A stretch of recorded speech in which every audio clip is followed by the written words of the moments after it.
Welcome to Advanced Automation, a podcast by Calvary Robotics, where you'll find industry leaders and experts sharing their thoughts on the world of automation.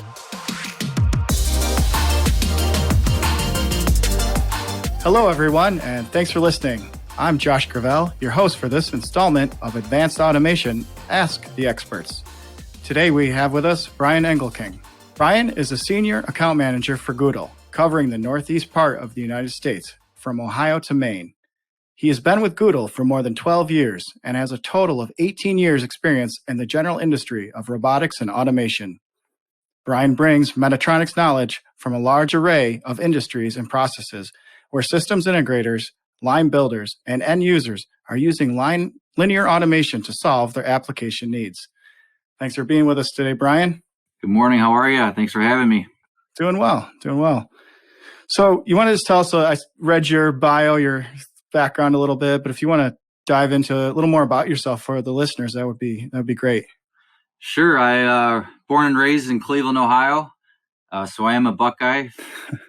Been working for Güdel for the last 12 years, and like you said, in the industry for almost 20 years now. I have a background in mechanical engineering and a very strong knowledge of mechatronics componentry. So when we talk about high-end automation, linear and rotary, we're talking about ball screws and nuts and belts and pulleys and linear motors, racks and pinions, all kinds of gearboxes, and making sure people can move from point A to point B effectively and with the best automation there is out there. So pretty deep background in mechatronics, and everything eventually hooks up to a servo motor, which is where automation usually begins, from mechanical to electrical. So your background is perfect for Güdel. Yeah, what drew me to the company was they make all their own componentry. So if you look at Güdel as a whole, we build these big, massive linear and rotary automation platforms for systems integrators mainly. And the unique thing about Güdel is that we make all the main bearing and drive components that go into those systems. So we really are, streamlined in that we're not using other manufacturers for the main components in our units. So we're able to kind of control our own destiny and manage our own supply chain. So that kind of what initially drew me to the company, and just being, of European design, the quality of it, drew me in as well. Absolutely. So can you dive a little more into Güdel as a whole? I know you touched pretty quickly right there, but Güdel's, maybe some of their history and as a company. Yeah, sure. So it's a unique story. It's a family-owned company. Alfred Güdel founded the company in 1954 in Switzerland. Switzerland's a very unique country. It's completely landlocked in the middle of Western Europe. It's about the size of Ohio. It has roughly the same population, so roughly 9 million people. Ohio has about 11 million, so it kind of has the same look and feel as the great Midwestern state of Ohio. Can you tell I'm a Buckeye? They started off just making gears and pinions back in the 50s, and it was a little machine shop. And eventually they got bigger and bigger, and their customers kept coming to us saying, "Hey, we're using your components and mounting them on steel platforms. Can you do this for us?" And at the time, it was just gear racks and pinions. They then developed into heavy-duty guideway racks and cam follower bearings. Then we started making our own gearboxes. So we make our own planetary and worm gearboxes. And all of those components need to go on a machine surface in order for that technology to be used properly. So we started making beams and frames and machining them. And then eventually we started expanding that platform into what we call linear modules, or what we call robotics. And so these are mechanically complete units. They generally start around 2 meters in length, and we go up to several hundred meters if you want. The unique thing about a rack and pinion is that it has infinite length. You just hook a motor up to a gearbox, which is connected to a pinion, and you have an infinite amount of travel. Usually the limiting factor with a linear motion platform is the high flex cables. Traditionally you're stopped at a certain length with that. But yeah, that has developed, and we have a full range of single and multi-axis linear platforms. And we're generally in the heavier payload industry. So we're talking about, 20 kilograms up to several tons. And from a stroke standpoint, like I said, we generally start at 2 to 3 meters and go up from there. We're not one of these lighter payload linear automation platforms where you're only picking up 5 pounds and moving it 12 inches. Generally speaking, we're in the heavier payload industry. Would that be some of what separates Güdel from their competition, would you say? Yeah, I mean, there's always a gray area with other manufacturers out there. Usually, if we go into an application and they start talking about 5 pounds and 18 inches, and their repeatability is a half an inch, we tend to not do well in that space. I generally sit in front of a customer and say, hey, if we're sitting at a kitchen table. Kitchen table's 2 to 3 meters long. We got, 50 pounds sitting on there, and we're trying to move it at half a meter or 1 meter a second. That's generally where we're really good at. And then we get really excited when customers start talking about heavy payload.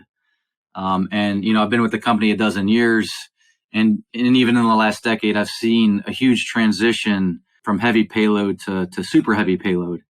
And now we're talking about, longer platforms, area gantries that span 13 meters, 14 meters, 15 meters. We're talking about hanging 6-axis industrial robots upside down on an area gantry. Most people think of an industrial robot as kind of fixed mounted to a platform and working in its own envelope, with its 6 degrees of freedom. And most of the industry knows that, putting that on a linear rail, industry term is an RTU, a robotic transport unit. People call them robot sliders, robot tracks, linear rails.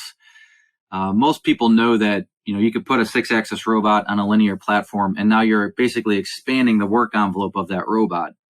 Instead of having, say, multiple robots fixed at different stations, you put that single robot on a linear axis, and now you've basically expanded your work envelope of that robot. So you're basically getting better ROI out of that platform. And what's unique with Güdel is that now we take that single linear axis and we're adding multiple axes to that. So now you can move that robot in X, in Y, in Z, upside down, sideways, hanging off a diving board. That's where the applications for Güdel get really interesting and exciting for us.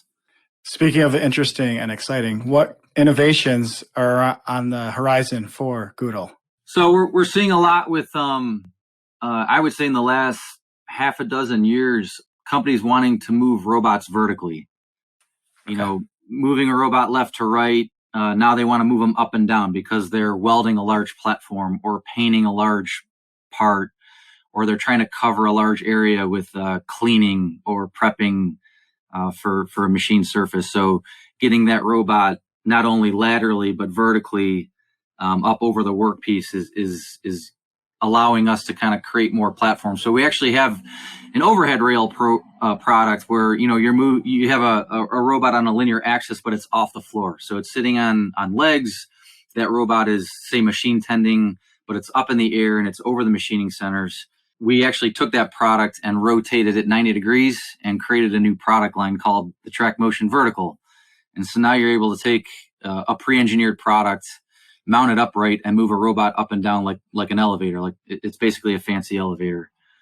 So that forced us to create a new product line. So now we have standard sizes. They're all sized for the standard industrial robots that we see in our industry. And then we're also seeing a lot more of the smaller robots, trying to move on linear axes, covering larger work envelopes, like the cobots and the smaller 6-axis robots that are out there. Generally you'll see those on shorter stroke units, but now companies are wanting to deploy the larger collaborative robots on linear axes. So that's getting interesting for us because now you're talking about not only having the robot be collaborative, but the auxiliary axes having to be collaborative too and safe, in its application. So now we're talking about, light curtains and sensors to be able to have auxiliary axis be able to sense the safety aspect of it. Absolutely. So safety being, I'm sure, one of them. What other challenges then is Güdel facing with some of these innovations? So as automation grows, we're seeing payload increase. We're seeing strokes increase. We're seeing larger robots being deployed. We're now seeing larger robots needing to be on multiple single or multi-axes. So if you can imagine, the world's largest robot is the Fanuc M2000. And, we just saw that at the Automate show, and it was picking up a really cool red Corvette. Yes, it was. Yeah. We designed a seventh axis for that robot. So you can move that robot on the floor on a seventh axis on a linear transport unit. We deployed the first of those, half a dozen years ago. And now we're seeing the need for that increase because more and more people are needing that heavy payload, that long reach for those large robots, but they also want to move them linearly in the manufacturing plant.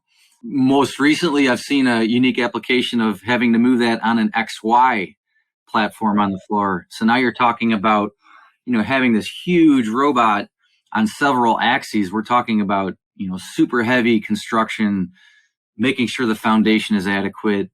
Things get bigger and beefier, and you're also wanting to move faster. So now you have, weight times, mass times acceleration. So making sure you can handle the dynamics. So being able to have the right motor gearbox combination to be able to move that enormous mass. So that's been challenging for us to be able to come up with the right platform. Some applications are requiring 2 servo motors to drive a single axis. So now you have 2 servos connected to a dual input gearbox, connected to a planetary, just to drive a single linear motion platform. So that's been a little challenging for us too, but it's been fun. Yeah, I was going to say, but you still love it, don't you? Yeah, our applications team and our account managers get excited when there's unique applications getting thrown at us. I think that's one of Güdel's strong suites is being able to sit down with customers. All of our applications engineers are engineers themselves. And they, the standard product is interesting, but people, I wouldn't say get bored with that stuff, but when something challenging comes across their desk, their eyes kind of light up. They get on the video call or the conference call with the customer. We're sitting down with the customer and we're talking through that application. You could tell they really start to jog their mind and use their background in linear automation to kind of solve an application. So that's fun. And what we try to tell people is, put your robot or your payload in space and tell us, how heavy it is, how fast you need to move it, how far you need to go. And we'll figure out all the action behind that to be able to move it from point A to point B. It could be a single axis. It could be 6, 7 axes. It depends on the application. So we try to tell people if it's an industrial robot application, put that robot in space to where you're able to maximize the efficiency of that 6-axis robot in space, with its motion, and we'll figure out the XYZ behind it to be able to get it there and move it from point A to B to C and so on. Wonderful. I'll put you on the spot here a second. How many on all the systems that you've seen installed? How many robots in a single system do you think? What was the top? I'll have to think about the number of robots, but probably one of the most unique ones is we did a floor rail system that had 24 independent carriages on it. Wow. It's a proprietary application, but that one was really unique. Cable management was interesting, but sure. On a single safe axis, we had over 20 independently driven carriages on it. As far as robots, we see dual carriage and triple carriage applications quite often. Yeah. I would say 3 to 4 to 5 is pretty high from a 6-axis robot application. Yeah. At some point those robots are in their own work envelope handling their application or their process. So at some point there's a lot of redundancy to where those robots don't need to travel, the full, say if it's a 50 meter long application, they only need to work in a certain amount of space. So pretty common is dual and triple robotic, single axis carriages. Anything else you care to touch on before we close things out for? Yeah, I would say, as far as other emerging industries, we're seeing a lot more cleaning, prepping, coating applications. So if you can imagine, really harsh environments, I always go back to micro and dirty jobs. he does a really good job talking about, difficult applications and the need for people to be safe and automation to be able to help those industries accomplish those really difficult and hazardous tasks. So we're seeing a lot more robots and gantries and technology being deployed in those really nasty environments. And because we kind of have a unique bearing system, we use a cam follower, we tend to hold up really well as opposed to a linear guideway platform. So that's kind of what helps Güdel stand apart. But also, the way we design our cells, we like to see those applications. So, painting, blasting, difficulty with blasting media, coating, dispensing, that nasty, sticky paints and adhesives and sandpaper grit that's blasting all around. Those have been really unique for us to see, and I think we'll continue to see those industries kind of pop up. Yeah, I would say that's us in a nutshell. Well, that's great. I really appreciate you taking the time to talk to us today. What's a great way for our listeners to either connect with you or just Güdel in general? Yeah, we're on LinkedIn. We have a pretty good presence, so follow me. My name's on there. We have Güdel US. We also have our Güdel global headquarters in Switzerland. I would say that's probably the best place to reach out to me. I'm always on there looking for new videos and takeaways from LinkedIn. So that's probably the best way to reach me. Besides my email and my mobile number in our main office in Ann Arbor, Michigan, that covers the United States and Canada. Great. Yeah, I'd highly recommend checking out Güdel's website. It's really nice, easy to navigate, lots of great information on there. So check that out. It's just Güdel.com? Yes, sir. Yep. Okay. Well, once again, thank you so much. Appreciate your time. Appreciate it. Good interview. Thank you, sir. Make sure to subscribe to Advanced Automation wherever you get your podcasts and head over to CalvaryRobotics.com to listen to other episodes, watch our series Calvary TV, and get lots of other great content for Calvary Robotics. Have a great day.